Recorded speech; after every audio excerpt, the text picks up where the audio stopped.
Hello, my creeplings. Welcome back.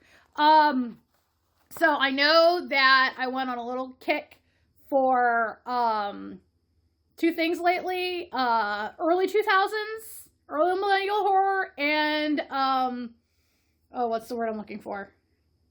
Anthologies. I wanted to say collections, but anthologies. Well, I got another anthology here. But it's not a millennial anthology. I don't think they were doing many anthologies in the millennium. I digress.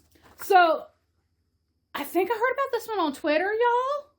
I do follow a handful of people, who do the horror movie thing on Twitter. And anytime something interesting comes up,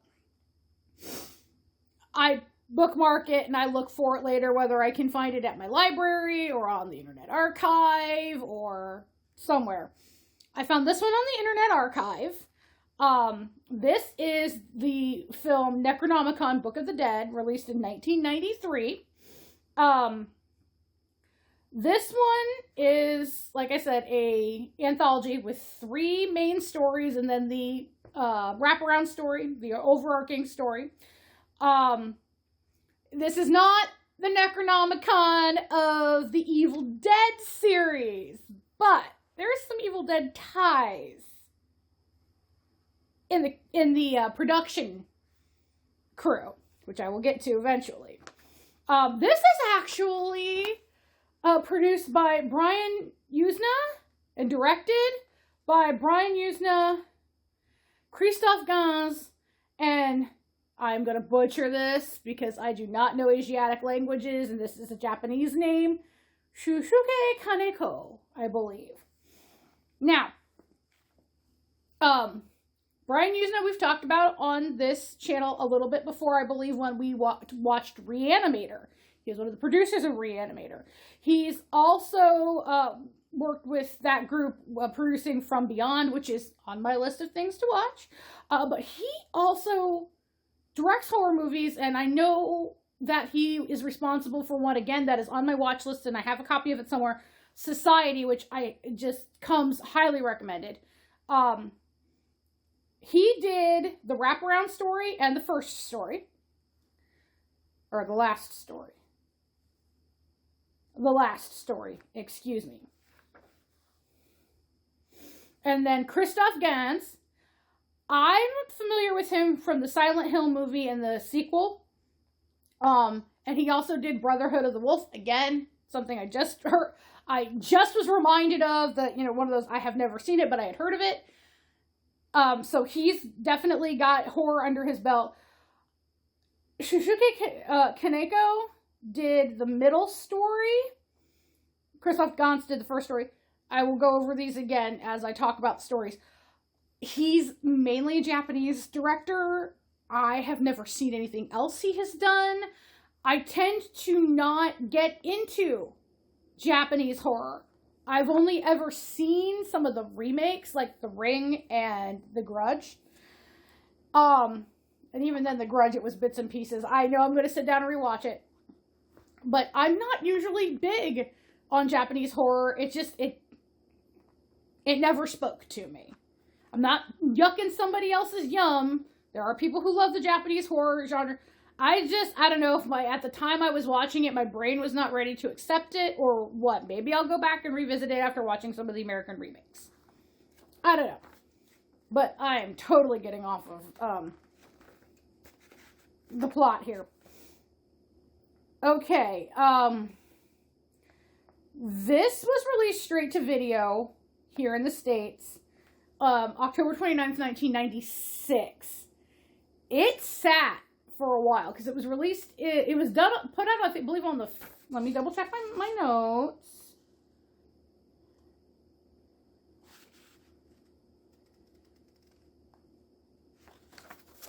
Where is it? Yeah, it was shown at the London Film Festival in 1983. So this thing sat on a shelf for 3 years before it was released straight to video. It had an estimated $4 million budget. And you can tell. I hate to be that way.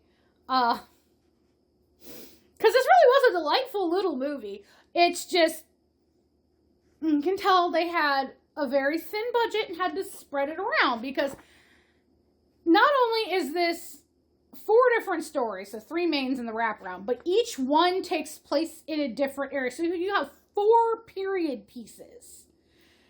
And all 4 of those pieces have extreme special effects, because this is based on the Lovecraft the Lovecraft mythos.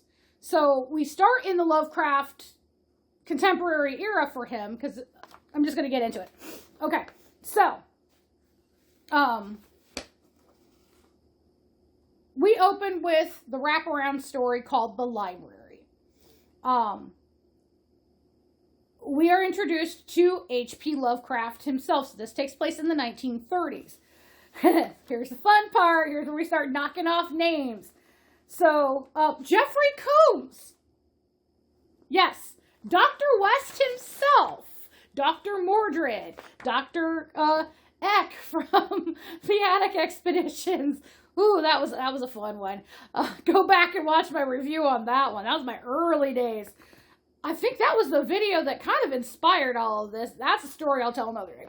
But yes, our beloved character actor, Jeffrey Combs, plays H.P. Lovecraft. And it's kind of unnerving, because he's got full facial prosthetics on, but they're subtle. So it's like you see Combs, but you don't see Combs. And it kind of unnerved me the whole time. And so I'm kind of sitting there going, what's wrong with his face? What's going on with his face? Why does his face look like that? And then it dawned on me, I'm like, they put some very subtle prosthetics on him that seemed to cover a good portion of his face, though, because it had that texture of 1990s, latex prosthetics. But I'm getting off of that. So he learns of a monastery where a copy of the Necronomicon is held. Now, he's been a regular at this particular monastery for his research, and he sets up an appointment under the guise of wanting to check out some things in the alchemical encyclopedia. Now, the monk who's helping him kind of insults him and calls his work fiction. But he insists that all of his writings are true. While the monk is getting the Encyclopedia Volume 3, Lovecraft steals the keys and flees to the cellar where the Necronomicon is being held. Now, unknown to him, unknown to Lovecraft, another monk has seen him. And he gets himself down there, unlocks the vault where the book is held. Now, the door behind him closes and it startles him, and he drops the key down a grating and into water, because this thing is like over water. And as that happens, there are these seals, and one of them is open, kind of like the whole biblical seals thing. I'm not gonna lie. These are 90s cheap, inexpensive effects. When I say they only had $4 million, and then you look at some of the cast list on here, you know where some of the money went, and then you realize they had to spread it, or the rest of it, the effects budget, over so many effects. Yeah, doing a Lovecraft mythos on a shoestring budget is very difficult, and I'm not holding that against them, because I do kind of I really like, in a way, semi-cheesy looking effects from that era. I mean, some of them you can very clearly tell that they're using puppets or heavy prosthetics. You can definitely tell who the stuntmen are because of bad wigging and things like that. This just made it an enjoyable, cheesy little ride. This is one of those you watch while sitting and getting drunk with your friends and yelling at the TV screen or the movie screen. Yeah, that's what this is, and I loved it. This is a great little movie. Okay, so we're back into this the library story. So okay, he's gonna sit there and he's gonna open up the book and start reading and copying the book. Now, it's not actually specified if he's seeing visions through the book or if the book contains future accounts, because they're all period pieces, but they're all post-1930s period pieces. So it's likely that the stories will come to pass, and for the Necronomicon have already passed, because the Necronomicon's kind of timeless in the Lovecraftian mythos. So there's that. I'm not going to try and explain it any more than that, because, oh no, I've gone cross-eyed, you know? The Lovecraftian mythos, the Cthulhu mythos, it's very complicated and it's been carried on by other authors.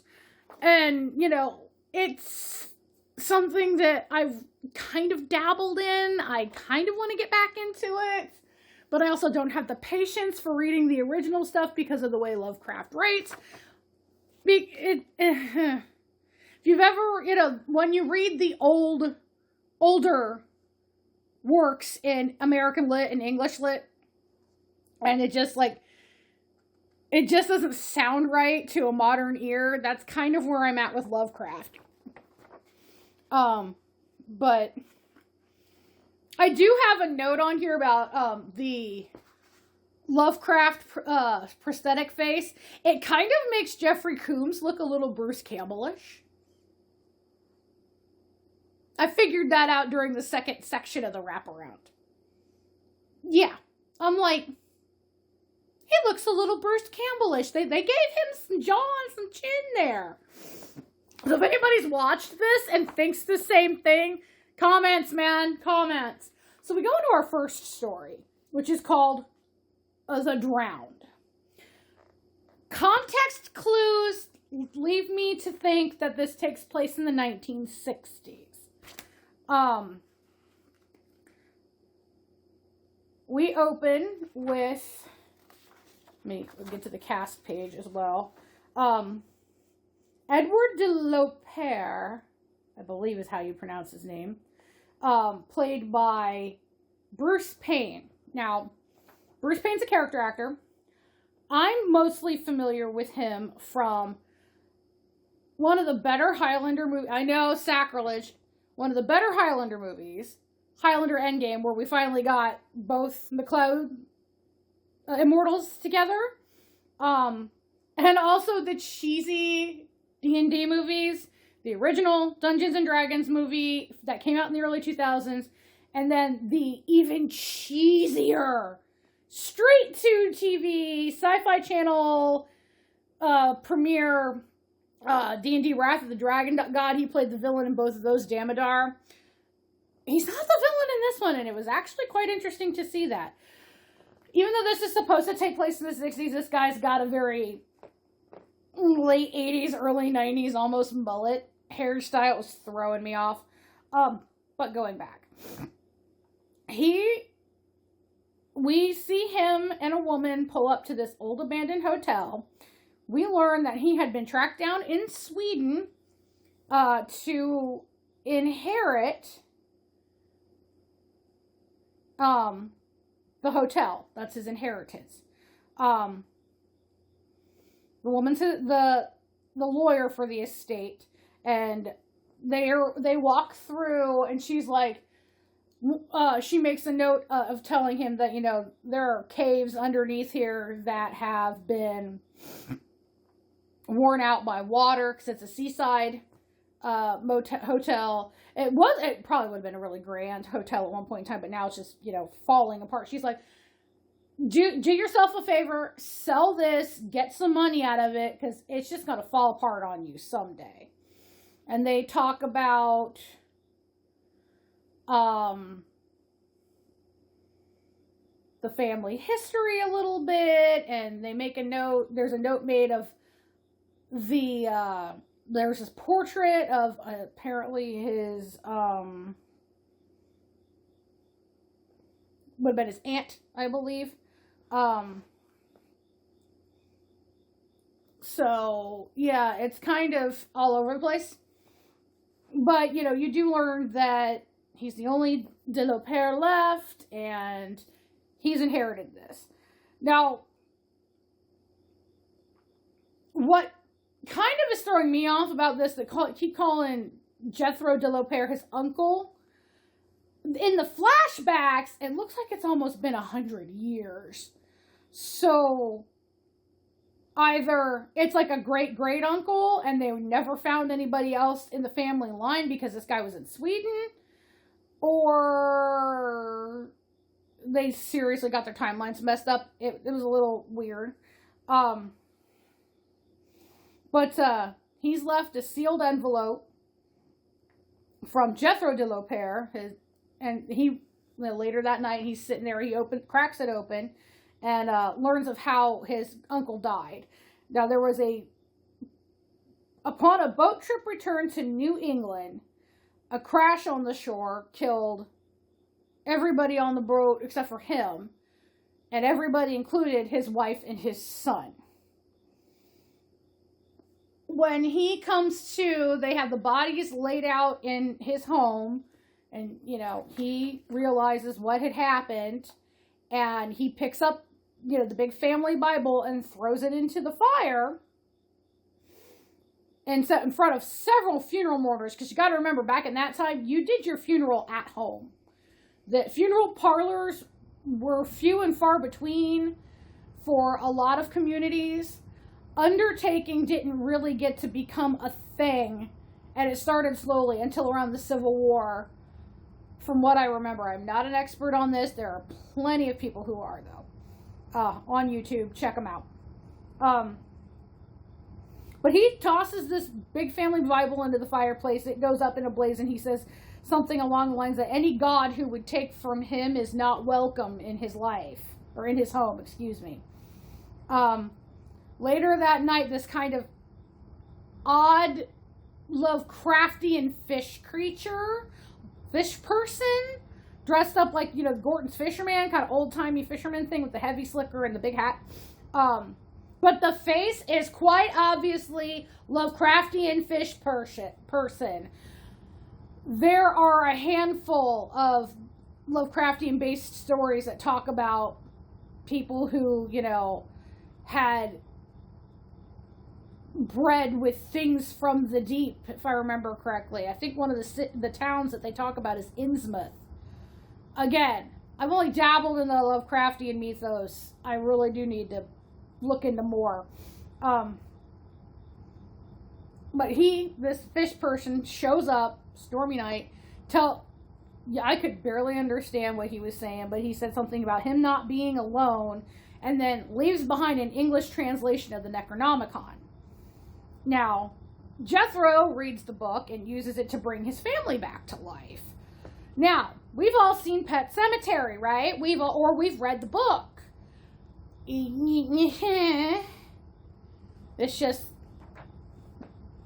drives that point home, because when they're revived, they look like normal people at first, but within minutes, they're revealed to be unholy monsters with glowing green eyes and tentacles coming out of their mouth. And this really does look like someone took the butt end of an octopus and put it in a dummy's mouth, and the tentacles are going like this.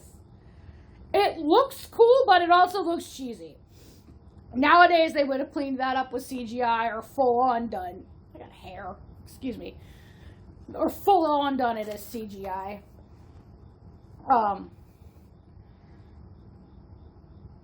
Feeling guilty, Jethro chooses to commit suicide by jumping off an upper floor balcony, which is something that Edward, the current owner, and the lawyer had talked about early on. Now, at this moment, Edward is still mourning over his wife. They were in a car accident, killed his wife Clara. He's been distraught and mourning ever since. This was years before. Now, he gets it in his head that he's going to do this. So the last line of the letter that you could read that was legible was something along the lines of "my beloved guards the knowledge." So he finally puts two and two together after trashing the library. After he trashed the library, couldn't find the book, ended up going to bed, and one, it's kind of weird because he's passed out and this tentacle comes up through the floor and starts caressing him. And I don't know if that creature was mimicking the voice of the uncle and repeating that line, or if, his brain was repeating that line to him in his sleep, and he finally figured it out. The portrait. It's behind the portrait, and he manages to get the portrait.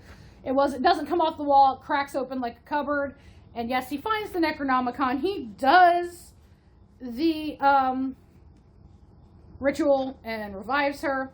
She arrives, and she asks to be invited in. Edward is emotional. He's crying. He apologizes for the accident. It was my fault. I should have been paying attention. She starts getting a little frisky and starts kissing his chest, saying something about, "I'm so tired of blowing bubbles." Okay, ew. But she also regurgitates tentacles from her mouth, and in a panic, Edward pushes her away.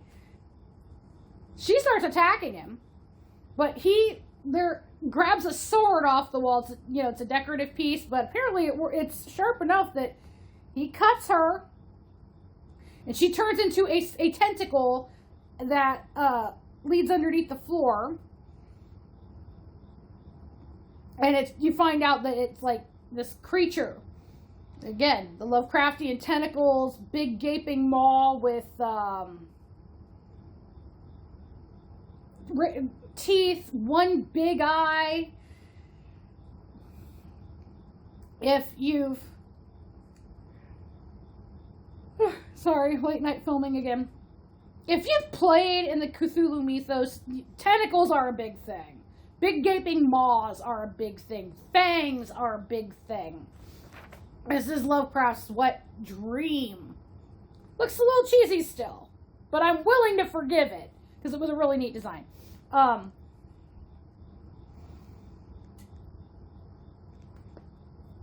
So this creature, rises up from underneath, destroys the main floor,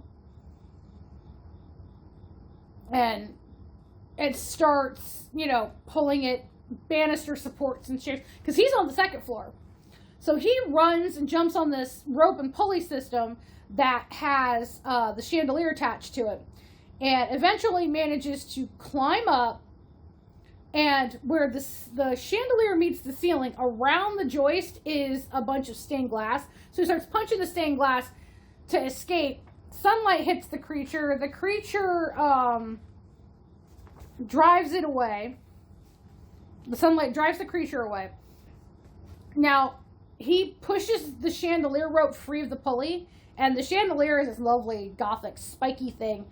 Falls down, plummets down, impales the creature in the eye, and you assume that it dies.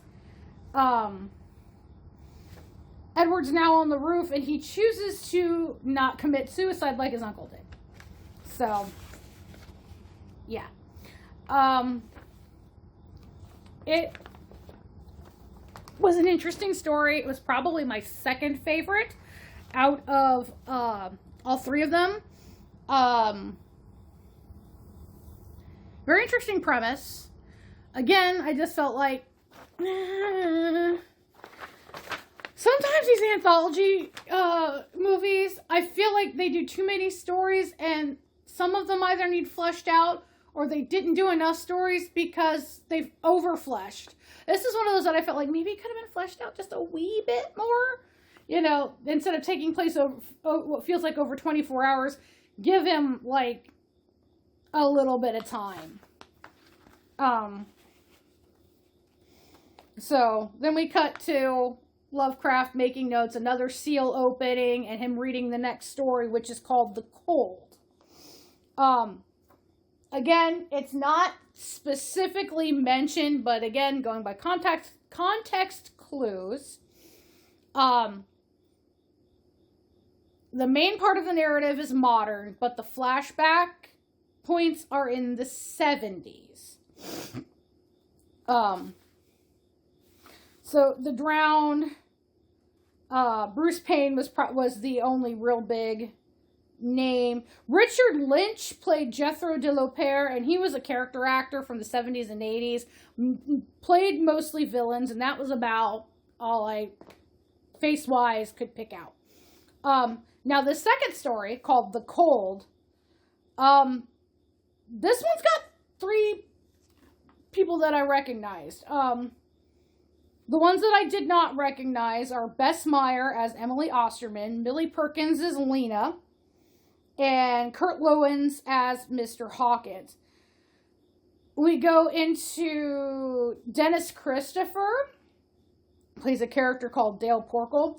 I know he did a lot of film in TV in the 70s, late 70s through the mid 90s that I'm aware of.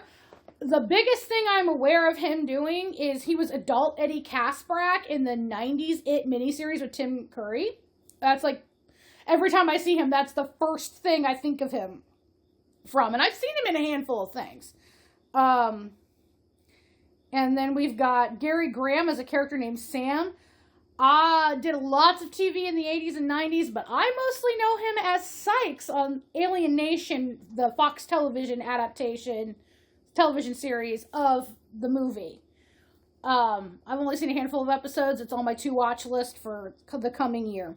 And then David Warner, enough said. Okay, to clarify, David Warner plays our character Dr. Madden. David Warner, voice actor, character actor. We've talked about him here before with movies like Waxwork. He was the voice of Ra's al Ghul on the Batman and Superman cartoons from the 90s. He was in, I believe, the 80s version of Supergirl with Helen Slater. If you needed he might not have been in that Helen Slater movie. Hold on. That might be somebody else I'm thinking of. But anytime you needed a distinguished older gentleman that had a British accent, who was very, scholarly, David Warner was usually on your call list for that. So, enough said. Now, The Cold, we open with reporter Dale Porkle walking up to a large, it's an old house that's been converted into apartments, kind of, in Boston. He's pounding on the door. He's there to confront someone who lives there. He's invited in. He finds the entire place is very cold. And that's because the woman that lives there, that he's there to confront, claims to suffer from a rare condition that leaves her sensitive to heat and light. She's constantly wearing sunglasses. And it definitely seems like the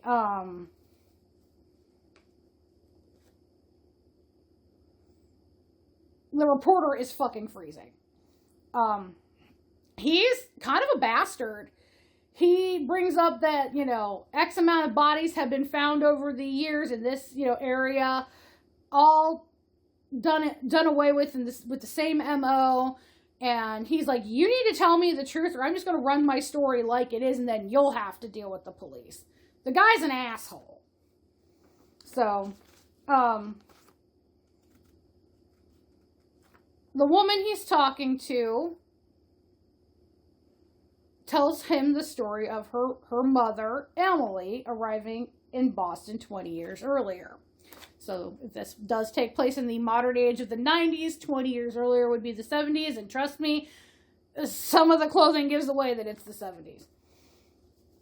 Now, Emily, this woman's mother, arrives in Boston to study the flute.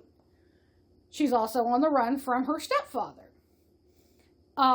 She takes residence in this building, which is owned by an older woman named Lena. And she rents the room. She's told by Lena not to bother the third tenant, Dr. Madden, who lives upstairs. He's a scientist and he likes to be left alone. Now, her first night, her stepfather has tracked her down, and you find out he's a sexually abusive asshole.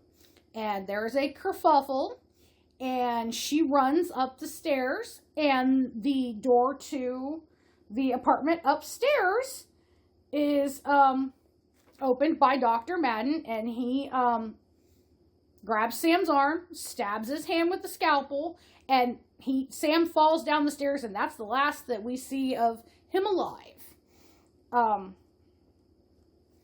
Emily's bandaged up by the doctor and Lena. She's given some medication. And that night, she passes out in her bed. She wakes up in the middle of the night, and she hears lots of ruckus and commotion, sounds of drilling, and then she looks up, and she sees blood dripping out of her ceiling. So she heads upstairs, and she goes to, find out what's going on in Dr. Madden's apartment, because before there had been something dripping from her ceiling, and it smelled like ammonia, and he's like, oh, that's my fault, I'm sorry. But she goes up there to find out what's going on, and she finds Dr. Madden and Lena basically mutilating Sam's corpse. And, again, cheesy effects, but it gets the point across. She passes out, wakes up the next morning back in her bed with a clean ceiling, and Dr. Madden claims that the medication gave you bad dreams. Now, we also find out in this point that Dr. Madden has that same light and heat sensitivity affliction. So, now, Emily goes out job hunting the next day. She goes to the diner across the street, and the diner's owner or manager or whatever is making small talk and says, man, I didn't think he was still there. Unless my math is off, that man should be over 100 by now. And she's like, I don't think so. He doesn't look that old, whatever. And he tells her, changing the subject back to why she's there to get work, he tells her that if she can get a big tip out of this table of 2 cops, she's got a job.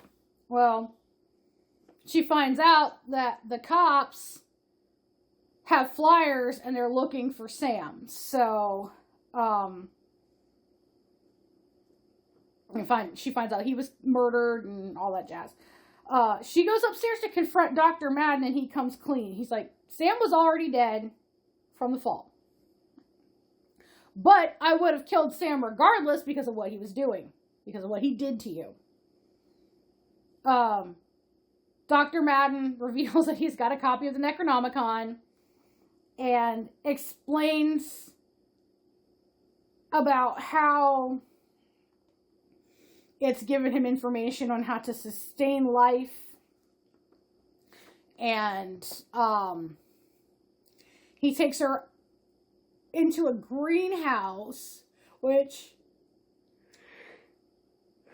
again, sorry, I'm filming very late at night, and I can't help the yawning, but I gotta squeeze these in where I can. Greenhouse, usually hot and humid to keep plants growing.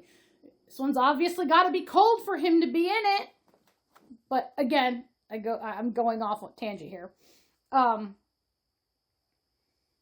He further proves his thesis, or I shouldn't say proves his thesis, but shows her what he's talking about by taking, by taking a wilted rose and injecting it with this solution that revives it. And he gives it to her and says, as long as it's kept out of the sun, it will never die. Which, for some reason, leads to him claiming that, he warmed her, and they have sex in the greenhouse, and Lena sees it, and she's very distraught and very angry.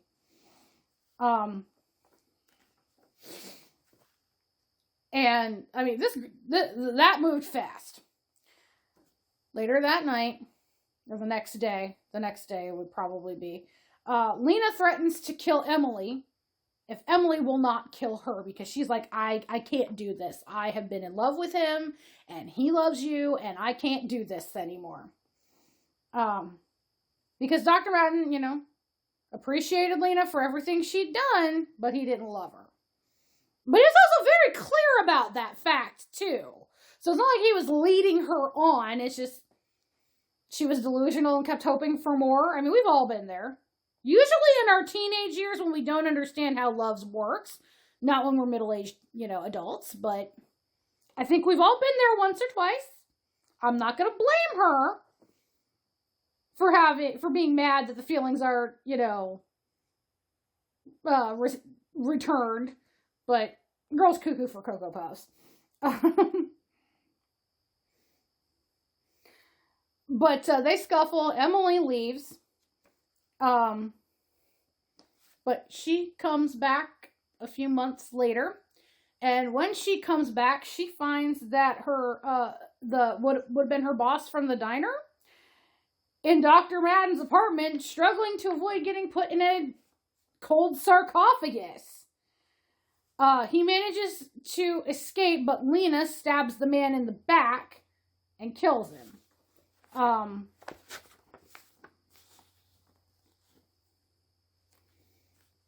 Lena starts going off on a tangent about Emily. She's seen too much. We have to kill her. She can't be trusted. Cuckoo for Cocoa Puffs type crazy. Dr. Madden's like, no, we're not going to do this. And those two have a little struggle. And some lab equipment gets destroyed and causes the fire. And the fire burns Dr. Madden. And the reason we find out the reason why he was doing the things with the body. He needs fresh spinal fluid to inject. Because there are a couple of scenes where you see him gooing clear liquid. Apparently the spinal fluid is the key to his longevity. And as it wears off, he can't feel pain. So his body just completely disintegrates. Which was so gross, but so good. And it was so cheesy, but super graphic. And felt very comic booky. And it made my little heart happy. I know. We're all horror fans here. So he's dead. Lena shoots Emily with a shotgun in revenge. And as she's laying there bleeding out, Emily announces that she's pregnant with Dr. Madden's baby. And Lena, feeling some kind of loyalty to the good doctor, saves her. So we keep going back and forth between how this woman is telling the story in the modern day and the flashbacks. Well, we go back to the modern day, and Dale's like, I think you're only half telling me the truth.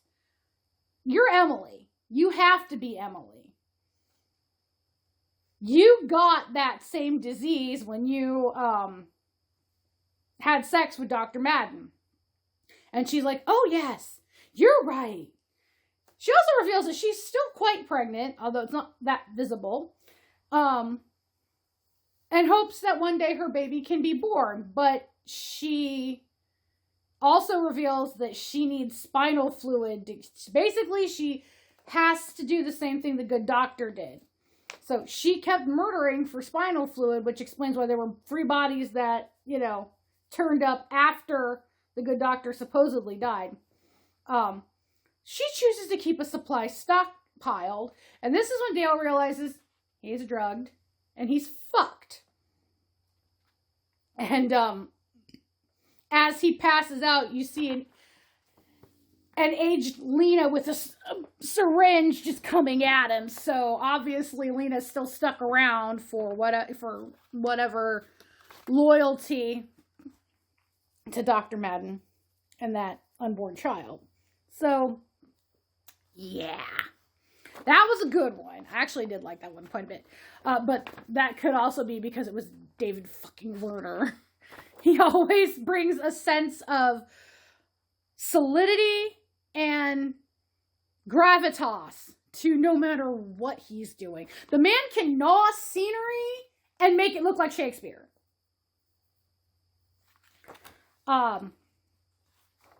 So we go to, again, Lovecraft taking notes, another seal open. So 3 seals have opened. He's looked at, now this is the 3rd story from the Necronomicon. Modern day, from all the context clues, it doesn't seem like it's any more of a period piece. So we open up with 2 cops in pursuit of a gray Chevy Nova. Their names are Paul and Sarah, and while they are in pursuit of a Chevy Nova, I'm having trouble wording this. In the Chevy Nova that they are pursuing is a suspect they call the Butcher.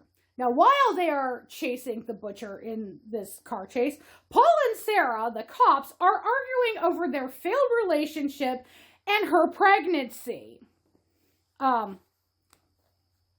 They're arguing so much. She's driving. First mistake. Leads to a crash. Car flips upside down. And Paul, dude, you are so fucking smart. You unbuckled your seatbelt to have this argument and said, you want to hurt me? Slam on the brakes now. You fucking dolt. 2 people who should probably not be on the force. So he's knocked out. And he's dragged off by an unseen person as Sarah's coming to. She unbuckles herself, breaks the window, crawls out of the vehicle. She's unable to call for backup because the radio's not working. And so she follows the blood trail by herself. Blood trail leads to an old warehouse. And inside she follows and she sees that Paul is taken down a service elevator. He's passed out, dead. It's basically a body at this point. Now, she's in pursuit, trips over a rope, falls through the floor, but doesn't die because the rope caught and is dangling her until it breaks, and she misses getting impaled on a broken piece of pipe. I like that much.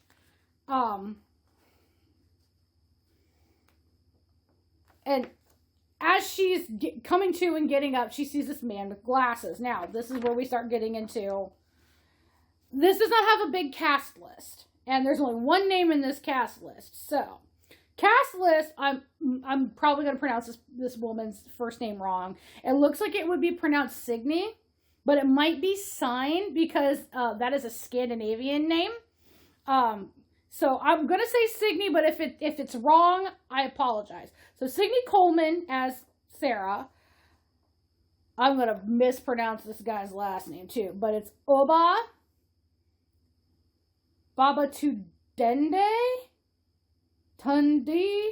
Baba Tundi? I totally mispronounced that. I apologize. As Paul. And then we have a character. This is the man in glasses that I just spoke of. Played by Don Calfa. Now, he's a character actor that was active through the 70s, 80s, and into the 90s. I recognized him from The Return of the Living Dead. He played Ernie. Now, Return of the Living Dead is the non-Romero sequel series to Night of the Living Dead. I'm gonna try to wrap this into like 3 or 4 sentences just to get it out there. We will talk about this in depth in another video. Night of the Living Dead, done by George Romero, and I cannot remember the other guy's name off the top of my head. They made the movie. They forgot to deal with something with copyright, and it's been in public domain ever since. Well, because of that, Romero decided to do sequels. So Dawn of the Dead, Day of the Dead, all those. This other guy wrote Return of the Living Dead. And then they went off on their sequels. So, one movie spawned two it's almost as crazy as the Halloween things. We will talk about the Living Dead movies in the future, and I will go into that more into depth once I get the research done. But just know that this guy was in Return of the Living Dead. The character's name is Mr. Benedict. And then Judith Drake, I did not recognize her. I did not recognize her voice. She was apparently a character actress. She plays Mrs. Benedict. Anyway. Where am I? So she finds the man in glasses. His name is Harold Benedict. He insists that he's the landlord for the warehouse and the butcher is a tenant. And he offers to take her to him. Okay. They walk through, they get farther into the warehouse and they're shot at eventually by Mrs. Benedict, a blind as fuck old bat who's crazy as fucking, she's nuttier than squirrel shit. Sarah at this point is getting sick of getting the runaround. She takes the shotgun and she's starting to get really pissy and panicked. So she orders the two to lead her to the butcher. Now, while Mr. Benedict is clearing the way to a tunnel that he blocked off that supposedly kept the butcher, I thought I blocked him in. He plays the befuddled old man very, very well. While he's doing that, Mrs. Benedict indulges in some gossip, claiming that she's not really Benedict's wife. She just met the guy 3 weeks ago. She also claims the butcher's an alien. From another dimension. So they get the cavern cleared, or the cave mouth, the tunnel cleared out, and they end up, she's exploring the cave and ends up in a tunnel, or cavern. She's exploring the tunnel and ends up in a cavern. I can speak, I promise. The cavern is filled with body parts, like mounds of them, and mutant bat-like creatures. And other just grossness. It sounded very sticky and moist on the sound design in this spot.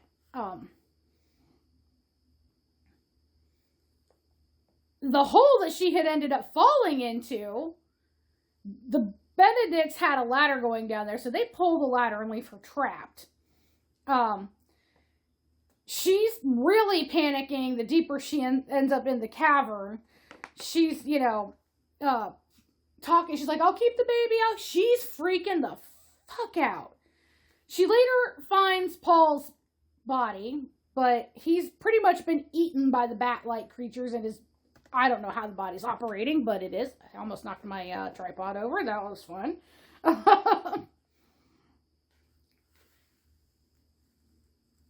In the belly of the bat is dude's brain. And it is speaking through the bat saying, they need us to reproduce. They need our brain. Just kind of cartoony, kind of weird. Definitely an H.P. Lovecraft-esque thing. The bats then begin to corner her. And you hear Mrs. Benedict say something about how they have a thing for bone marrow, and one of them protrudes a saw-like tongue, and it looks like he's going to try to saw her arm off. But she wakes up screaming on a table, and, they seem to be the Benedicts are attempting to feed her to the bats. But then it switches, and she suddenly wakes up screaming in a hospital. Her mother and a doctor who resemble the Benedicts rush into her room and tell her that because of the accident, she was forced to have an abortion. And her mother's like, God can forgive you if you forgive yourself. I'm sure Mark will forgive you. And, or Paul. She wants to see Paul, Sarah does, and he's in the bed next to her, and they pull the curtain back, and it's basically the gutted out body. that we saw earlier. And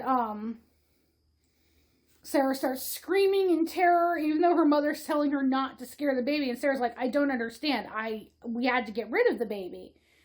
And her mother opens up her blouse to reveal that the baby is inside the womb of one of the monster bats. And then they remove the bed sheets and you realize she's missing chunks of her limbs. And then the hospital setting changes back to the cavern. Sarah's still on the table and she's basically about to become a meal for the monster bats. And we cut it off. Y'all, I did not like this one. The story concept was interesting. But to put it bluntly, all of her screaming and bitching by this this character, Sarah, totally killed it for me. I wanted to smack the shit out of her more than once. Yeah. The story could have been more interesting, but she so overdid it on the screaming and the,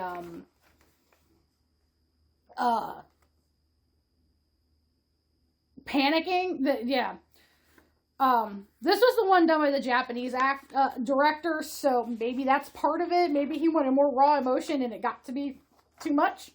But that was the last full story. Now we do the end of the wraparound. So at the conclusion of the third tale, Lovecraft is confronted by the head monk who we've seen him, who assures him that all will be fine as long as you open the door. And Lovecraft's like, that's fun, but I dropped the key. And the monk is furious and he warns Lovecraft to put the book back. But Lovecraft is attacked by a monster in the water beneath him, and the last of the seals opens up. The head monk actually reveals himself not to be human and begins stretching his body to go through the bars to enter the room. Lovecraft manages to grab a sword and uses that and his cane to defeat the monster in the water.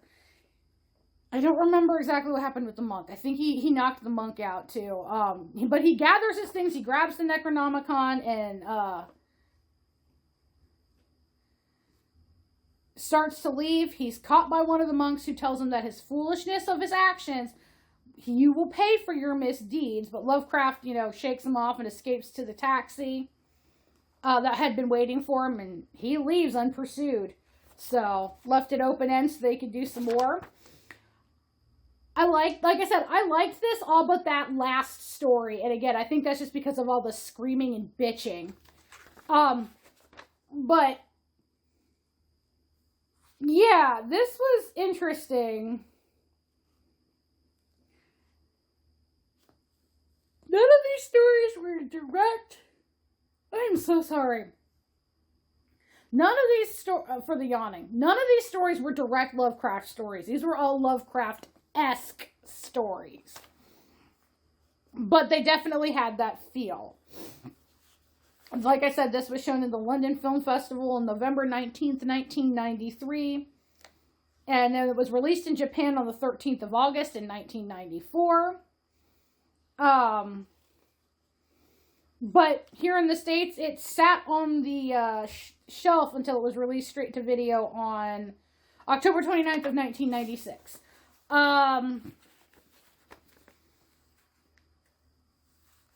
Was well received here, rented well here, but it did much better in the European and Asian markets. Believe it or not, this thing won an award for Best Special Effects at the 1994 Fanta Festival. I would like to see what it was running against, because, like I said, they were kind of cheesy. But to be fair, this was 1993. Some of the technology I've grown to become accustomed to was not there at the time. There were many different effects houses that this was housed out to. None of the names jumped out at me as, oh, I know their work. That's not to say that they weren't, good, prolific houses. It's just they didn't become like a K&B or a Thompson. Although I think the first one of the groups was mentored by Savini. So, I think I can agree with this. Craig Butler of AllMovie later described the film as a hit and miss affair. I think that's perfect. He commended the writing of the first two segments, the special makeup effects, and David Warner's performance, but criticized the weak writing of the two remaining sequences. I can definitely say that the third one was a weak segment, whatever you want to call it. David Warner, of course, Chef's Kiss, always a treat. So I think I can agree with him. It was a hit and miss.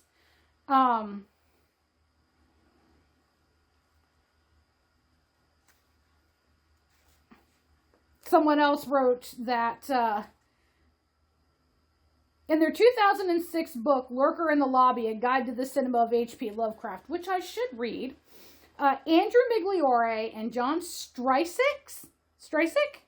opined that the film does not deliver on what should have been a great idea. In fact, the film loses focus, speed, and atmosphere after the first segment, The Drowned. Almost as though the production had run out of money and time. I think I can agree with that. It feels like they ran out of money and time. Started off on a strong note. I wasn't as big of a fan of The Drowned as these people apparently were, but, I mean, if I had to rate it, it's The Cold, The Drowned, and then Whispers.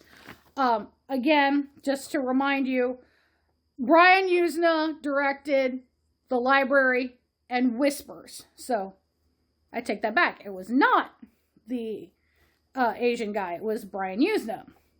Christoph Gans did The Drowned, so he did the first one. And then Shusuke Kaneko did The Cold, which is the one I actually liked. So maybe I should look into this guy's work. But I said something earlier about this is not the Necronomicon from the Evil Dead, but we'll circle around to that. Music for The Library and the segment The Drown was done by the same gentleman who does music for most of Renaissance Pictures' earlier stuff and a lot of their television stuff. And yes, I believe that includes the Evil Dead, Mr. Joseph Loduca. Can't stay away from the Necronomicon there and a tie-in. Also, I don't know if they were married at the time. I can't remember. But the woman who did the costumes, Ida Guerin, is actually Bruce Campbell's wife. So yet another tie to our Evil Dead series. Just can't get away from Necronomicons, can I? But that's it. I have nattered on for damn near an hour about this anthology, which, again, I thought was fun. Coombs always does a wonderful job making me smile. He can make a bad movie better. Attic Expeditions. Need I say more? I look forward to finding many more of Mr. Coombs' performances. So this was Necronomicon, the Book of the Dead from 1993. Might see it listed as a 1996 release, depending on your information. And highly recommend it. There's not much nudity. I think there was half a boob shot in the Cold segment. 3 wildly different period pieces. 4 wildly different period pieces. Excuse me, I hiccuped again. And yeah, this is one of those. This is one of those have fun with your friends watching it movies. I'm totally just gonna say, I completely recommend this one for definitely your people who are slowly getting into horror, your teenagers who want something a little titillating, a little gory, a little goofy. Yeah, this is definitely up that alley. But going forward, I think coming up, I still have some more millennial horror. I know that I've also found, I think, another anthology or two. I really need to break this cycle, so I think I'm ready emotionally to maybe do another Tony Todd movie. I'm not gonna lie, his passing kind of left me sad about certain films that he had left me sad, and there were certain films that he had done that I had in my list of movies to look at, and I kind of dropped them to the bottom of the list for a while. I think I might be ready to move back into that. If not, I might start covering some of the big boys. I know that last year I did Friday the 13th, the original, because it was Friday the 13th in October. I had to. I felt like it was the Cosmos telling me I had to, but I have not touched Freddy, Chucky. I didn't get into any of the Jason centric. I have not done Michael Myers yet, I don't believe. I haven't done any Phantasm with the tall man. You know, some of these series, I'm just looking at my DVD collection going, what else haven't I done? That I should probably start thinking about doing. Again, just to warn you, I'm not going to do all of these in a chunk, because if I were to try and do all the Nightmare on Elm Street, for example, we'd be talking about it for half the year if I did it all in order.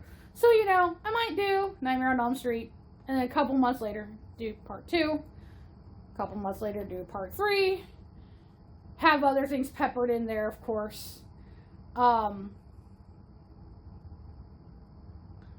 I might have some Bruce Campbell and Ted Raimi coming your way, and some more Sam Raimi coming your way. Again, 1, I don't want to burn myself out on my favorites, and 2, I know, again, same subjects over and over and over get boring for people. So, but again, I'm always taking suggestions down in the comments. One of them that's coming up was actually mentioned by a commenter, that it was one of their favorite early 2000s.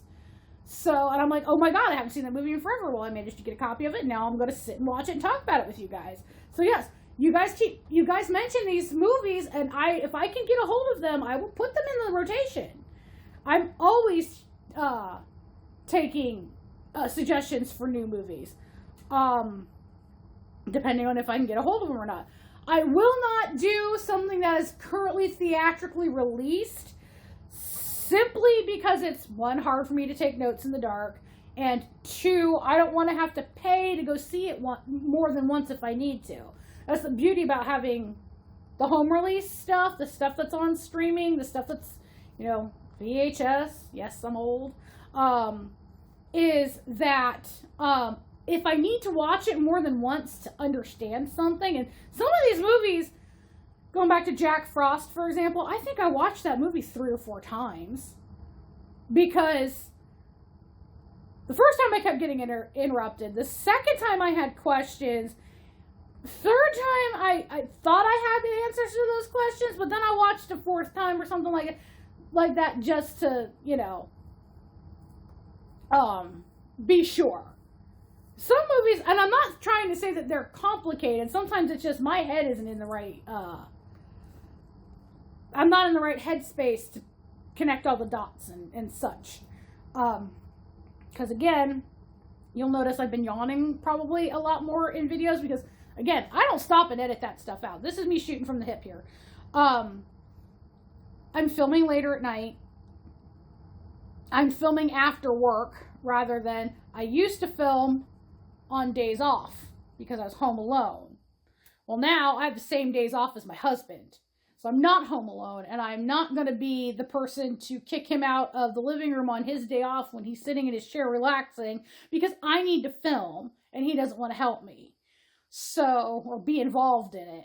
And he doesn't want to sit here listening to me natter on about a movie he didn't want to sit and watch. So, again, just trying to work my way around all of this, but I've nattered on a little bit. I am now clocking it at over an hour, so by the time I edit this down, it might be an hour. So I'm just going to get into the end of it and say good night, my creeplings, and say it with me. I'll see you next time. Bye.